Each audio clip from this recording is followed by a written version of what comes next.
Fala pessoal, sejam bem-vindos a mais uma aula para o nosso curso da certificação CPA 20. Eu sou o Prof. Renan Duarte e estou vindo aqui só para lembrar vocês de quem quiser ter acesso ao curso completo, com todos os slides que eu venho utilizando nas aulas, com a apostila completa, com banco de questões, com mais de 800 questões comentadas e também materiais de resumo direcionados para a revisão, cliquem no primeiro link na descrição ou então nos comentários fixados para que vocês tenham acesso a esse material completo. E no mais, não esqueçam aqui de deixar o like, se inscrever no canal e bora para mais uma aula.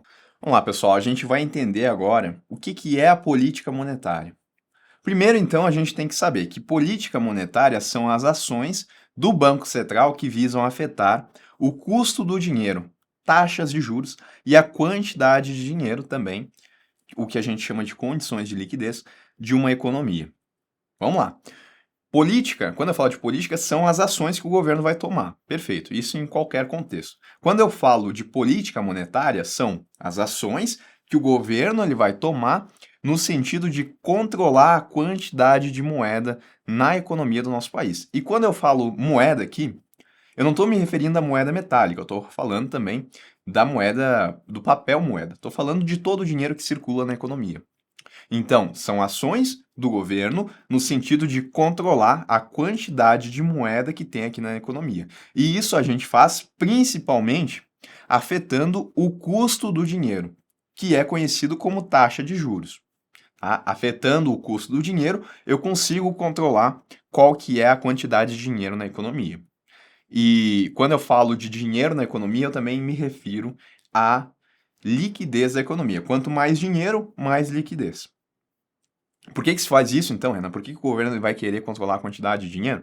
Bom, regulando a quantidade de moeda que há na economia, é possível influenciar o nível de atividade e renda da economia.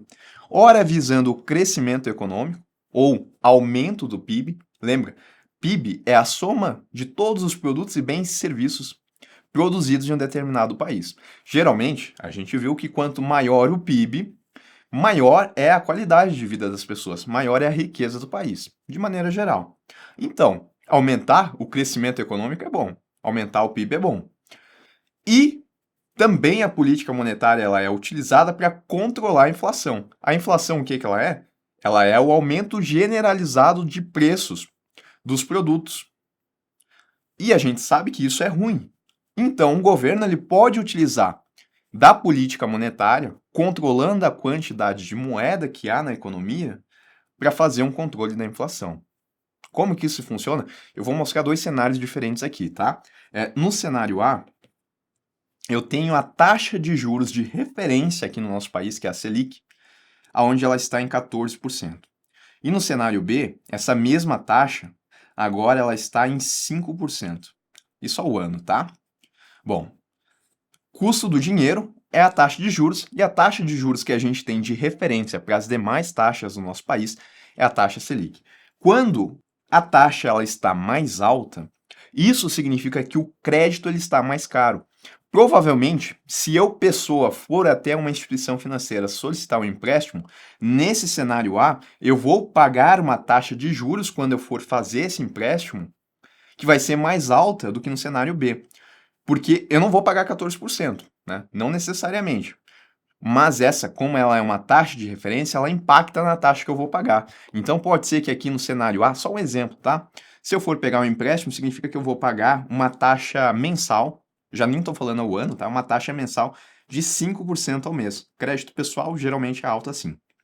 Já no cenário B, com a taxa de referência mais baixa, eu posso pegar esse mesmo empréstimo a uma taxa de 3% ao mês.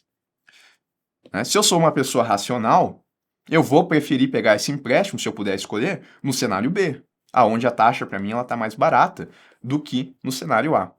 Então esse é o ponto, tá? Quando a taxa de juros ela está mais baixa, não sou eu que sou racional, mas todos os agentes econômicos, eles também vão se sentir mais incentivados, mais estimulados a contratarem dinheiro na situação B. E pensando nas empresas, quando que as empresas elas vão contratar empréstimos? Quando elas quiserem aumentar a sua capacidade produtiva. Então, se eu tenho uma empresa que ela quer, por exemplo, comprar um outro pavilhão, show. Aqui, ó, pavilhão. Quer comprar máquinas. Quer aumentar os seus funcionários, o número de funcionários. Tá? Mas para isso ela precisa tomar crédito. Ela vai tomar o crédito aqui na situação A ou na situação B, se ela puder escolher. Na situação B, aonde o juros está mais barato. Bom, pegando esse crédito na situação B, ela vai poder aumentar a sua capacidade produtiva. Se antes ela produzia, não sei, 50 carros, se for uma empresa que produz carro, bom, agora ela vai conseguir produzir 100 carros. Não é? Porque ela está com um maior pavilhão, ela tem mais máquinas atuando para fazer esses carros, e ela também vai estar com uma força produtiva maior, que são mais funcionários. Então percebam que eu estou aumentando a produção dessa empresa. Mas não é só essa empresa que vai estar no país. Várias empresas também vão aumentar a sua produção. Então, com um cenário mais baixo de juros, eu começo a ter uma produção maior. Eu começo a ter mais pessoas trabalhando. E se as pessoas estão trabalhando, elas também têm mais renda. E elas podem consumir mais.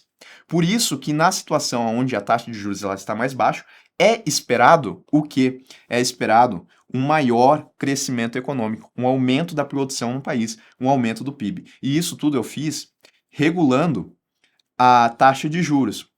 E como é que eu vou regular isso? Ora, se eu quero que o preço do dinheiro ele diminua, que é os juros, eu preciso colocar mais moeda na economia. E isso eu chamo de política monetária expansionista. Tá aqui, ó, mais moeda. Quando o governo pretende estimular o crescimento econômico através da colocação de moeda na economia. Mas por que, Renan? Colocar moeda na economia vai permitir tudo isso? Porque quando eu coloco moeda, eu estou colocando mais dinheiro, estou dando mais liquidez para a economia. Tudo que eu tenho em mais abundante, o preço daquilo vai diminuindo. Isso. Por que que a água ela é tão barata e o diamante é tão caro? Porque eu tenho muito mais água do que eu tenho diamante, né? Se eu começo a ter menos água, o preço da água vai subir. Se eu começo a ter mais diamantes, o preço do diamante vai reduzir, tá certo? Então, é essa associação que a gente tem. Quando eu coloco mais moeda na economia, o preço do dinheiro ele fica mais baixo. E o preço do dinheiro é medido pelo quê? Pela taxa de juros. E quando eu tenho esse preço menor, eu começo a ter mais crescimento econômico, mais pessoas empregadas, maior nível de renda e um estímulo na economia. Bom, a partir do momento que as pessoas começam a consumir mais, né, muita demanda, pessoas querendo comprar tudo que é coisa, o preço dos produtos começa a subir, porque eu estou com uma demanda aquecida. E o preço dos produtos subir, isso nos leva à inflação. Então, a partir do momento que eu estou com uma taxa de juros e eu conseguir estimular a economia, é de se esperar que eu comece a ter também inflação, né? Porque as pessoas estão querendo comprar mais.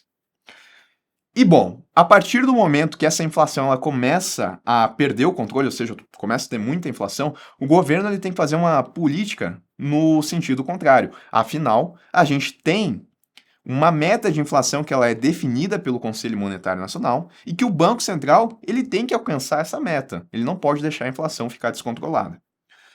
E aí a gente faz o inverso do que foi feito aqui. A gente sai de um cenário B para um cenário A, por exemplo, aonde o custo do dinheiro vai ser maior e aí as empresas, as pessoas vão segurar, né? Não vão pegar aquele dinheiro emprestado, vão segurar o consumo. E a partir do momento que elas fizerem isso, a gente não vai ter aquela demanda aquecida, muitas pessoas querendo comprar. Se as pessoas não estão querendo comprar, o que acontece com o preço dos produtos? Começa a estabilizar, talvez até, quem sabe, diminuir. E a gente controla a inflação. Mas por conta das empresas não estarem pegando dinheiro emprestado, por outro lado, eu não vou ter esse aumento na capacidade produtiva, eu não vou ter tanto crescimento econômico como eu tinha antes, porque agora a minha preocupação é com o controle da inflação, tá? Então, de maneira geral, é isso. Eu acabei de colocar uma política monetária contracionista, que é quando o governo ele pretende estabilizar a inflação através da retirada de moeda da economia. O efeito ruim disso daqui é porque eu vou ter um menor crescimento econômico. O efeito ruim de uma política monetária expansionista é que, em determinado momento, né, eu passo a ter inflação. E se eu não controlar essa inflação, daqui a pouco eu vou ter que fazer uma política monetária contracionista. A principal ferramenta, portanto, do governo para controle da inflação através da política monetária é a definição da meta da taxa Selic. Taxa Selic é a taxa referência que mede o custo do dinheiro. E o Comitê de Política Monetária, do Copom, ele determina essa meta de tempos em tempos e ela acaba sendo um basilador aí do que a gente tem na taxa Selic hoje, principal instrumento. E para influenciar na Selic, o Banco Central ele tem de alguns instrumentos que são clássicos. Instrumentos clássicos de política monetária. Quais são esses instrumentos? Operações de mercado aberto, taxa de redesconto e de depósito compulsório. Mexendo em algum desses instrumentos, o que o governo ele consegue fazer? Consegue fazer uma política monetária expansionista ou uma política monetária contracionista. E vai levar a todos esses efeitos aí que a gente acabou de comentar. Vamos lá então. Operações de mercado aberto ou open market. Elas acontecem quando o Banco Central compra ou vende títulos públicos às instituições financeiras, com o objetivo de controlar a oferta de moeda na economia. Tá? Então, o Banco Central, quando ele vai fazer as operações de mercado aberto, ele utiliza títulos públicos que foram emitidos pelo governo como instrumento, como ativo para executar a política monetária. Isso porque esses títulos eles têm alta liquidez, têm alta confiabilidade. É por isso que o Banco Central utiliza eles. Mas um ponto importante é saber que esses títulos eles não são emitidos pelo Banco Central. Quem emite título público é a Secretaria do Tesouro Nacional. É ela que emite os títulos e, por acaso, o Banco Central ele seleciona esses títulos como um ativo para executar a política monetária, porque eles têm alta liquidez e porque eles têm muita confiança das pessoas em geral. E aí, como é que o Banco Central ele usa esses títulos para colocar ou retirar moeda na economia? Ele compra ou vende esses títulos. Então, vamos supor que o Banco Central ele está aqui comprando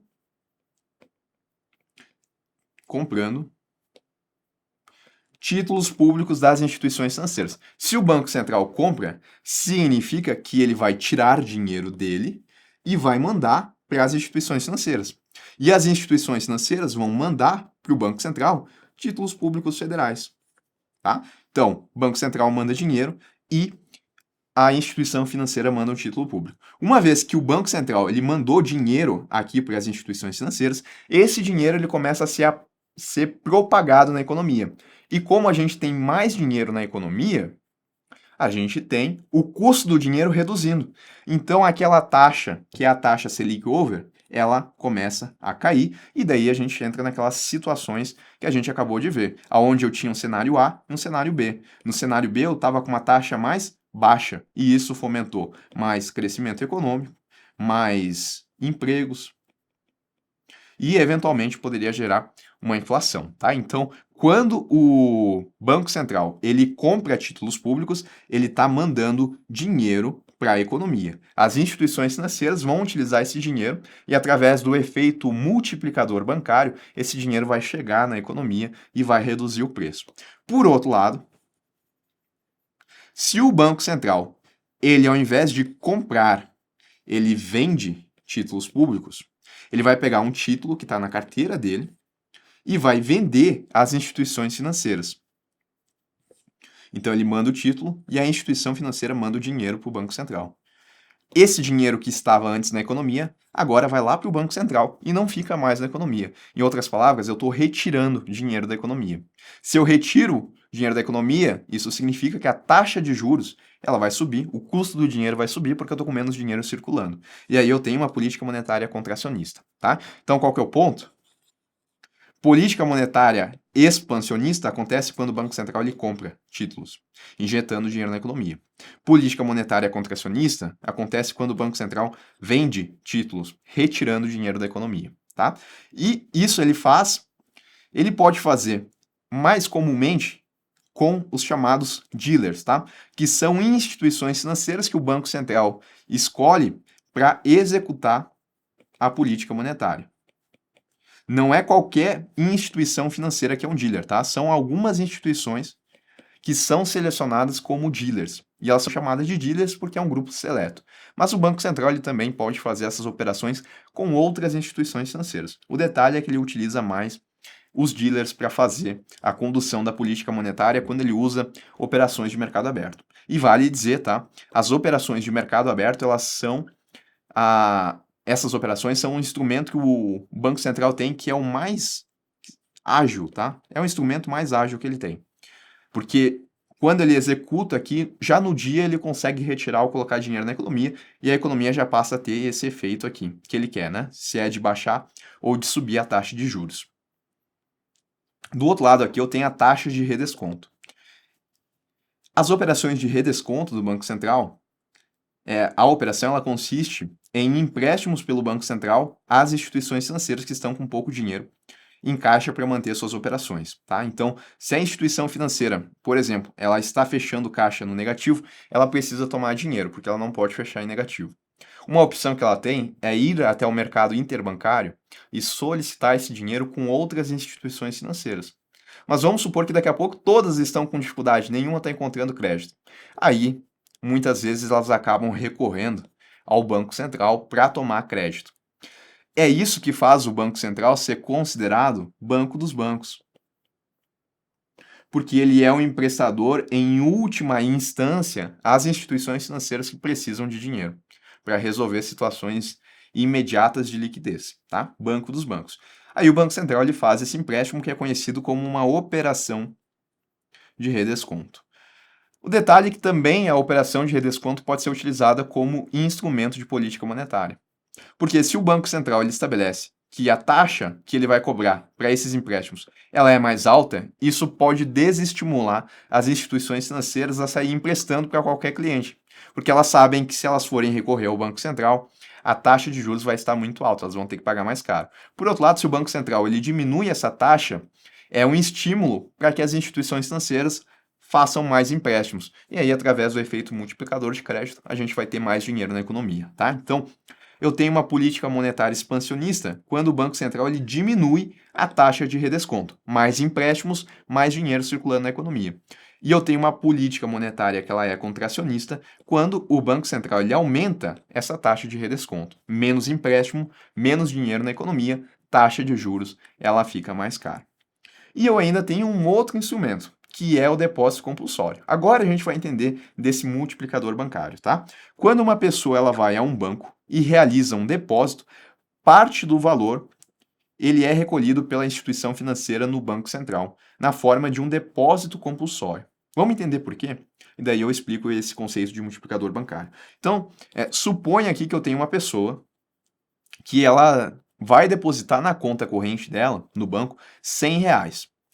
Concordam comigo que quando ela fizer esse depósito, ela vai ter um direito de R$ 100 lá no banco.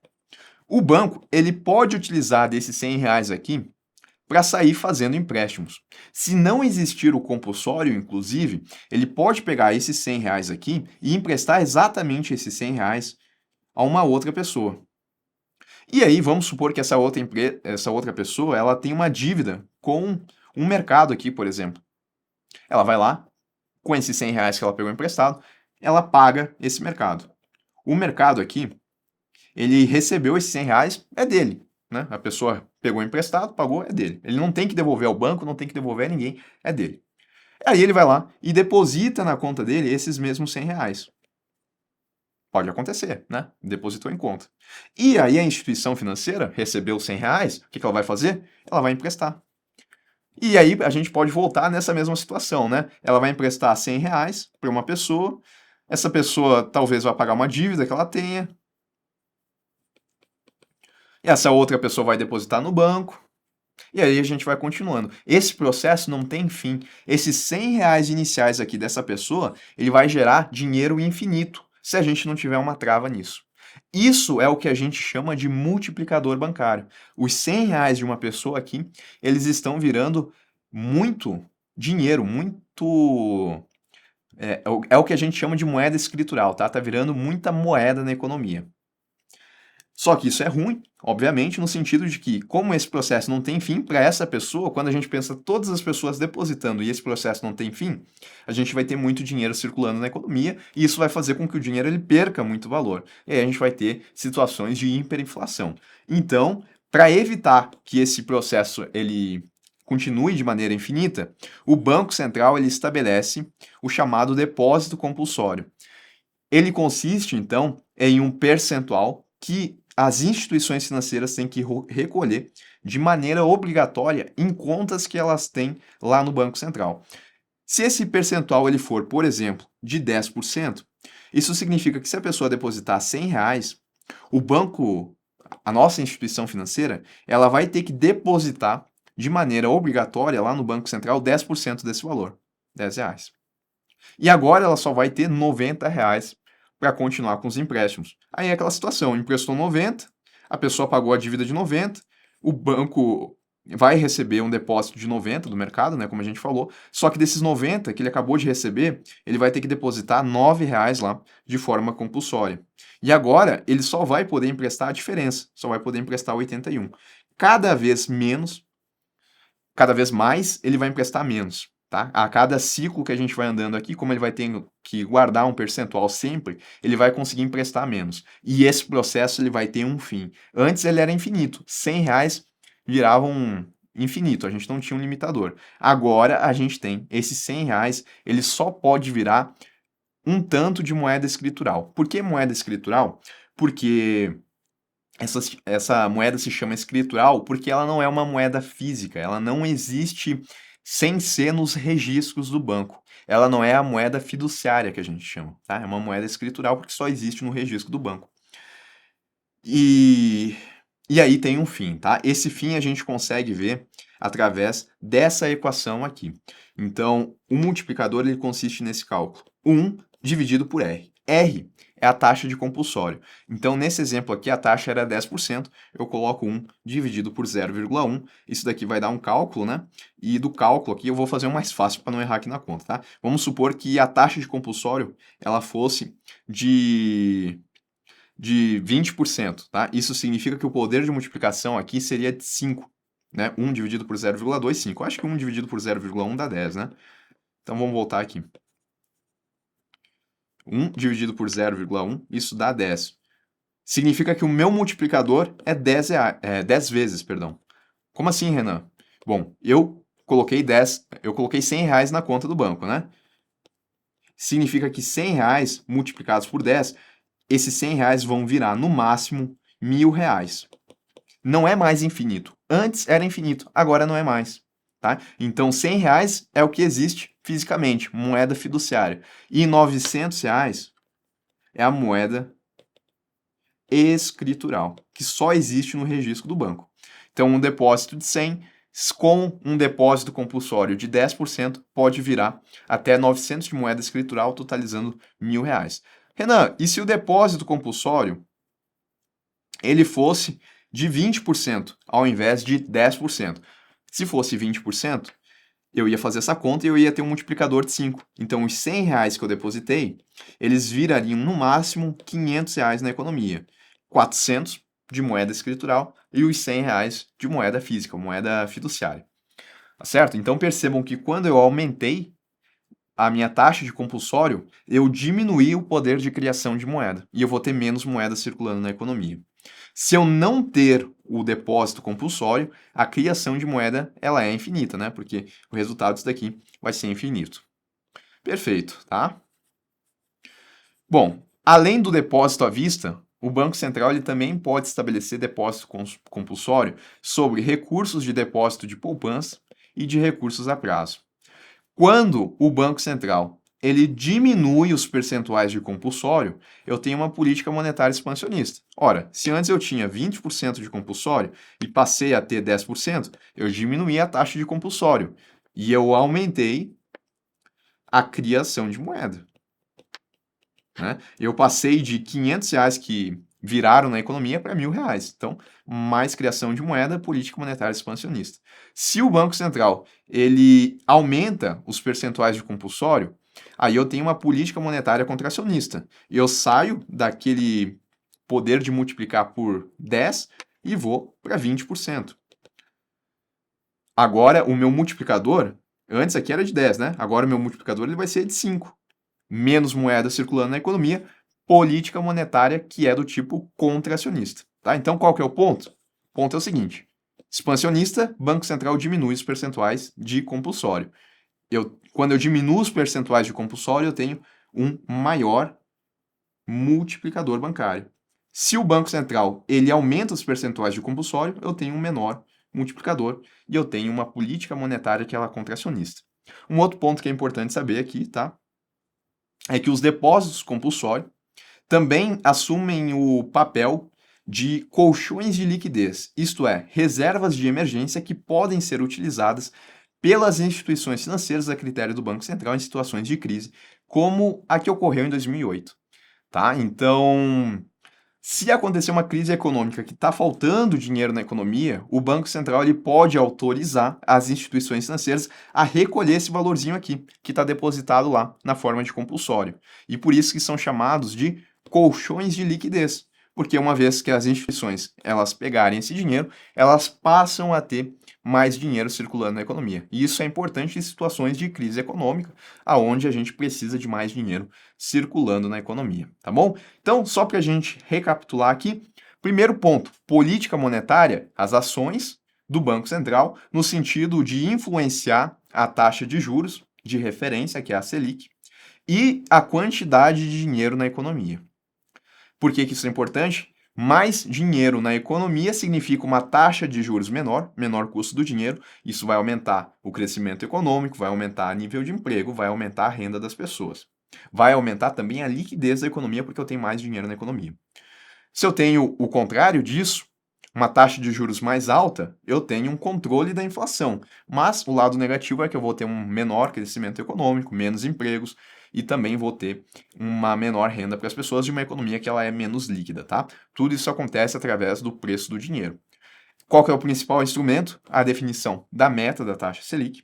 E eu tenho os instrumentos que o Banco Central eles utilizam para conseguir, então, influenciar, para fazer o manejo dessa taxa de juros. Operações de mercado aberto, aonde eu tenho a compra e venda de títulos públicos.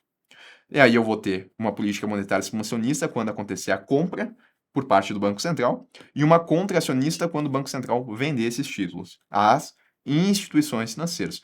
Tenho a taxa de redesconto, que é o que o Banco Central ele cobra por fazer empréstimos às instituições financeiras. Vou ter uma expansionista quando acontecer a diminuição dessa taxa e uma contracionista quando o Banco Central aumentar essa taxa que ele cobra. E tenho também os depósitos compulsórios, ou depósito compulsório, que consiste no percentual que as instituições elas vão ter que recolher de maneira obrigatória lá no Banco Central quando elas estiverem captando dinheiro. Ele incide sobre recursos à vista, que é a conta corrente, incide sobre poupança e também sobre recursos a prazo, tá? CDB, LCI, LCA.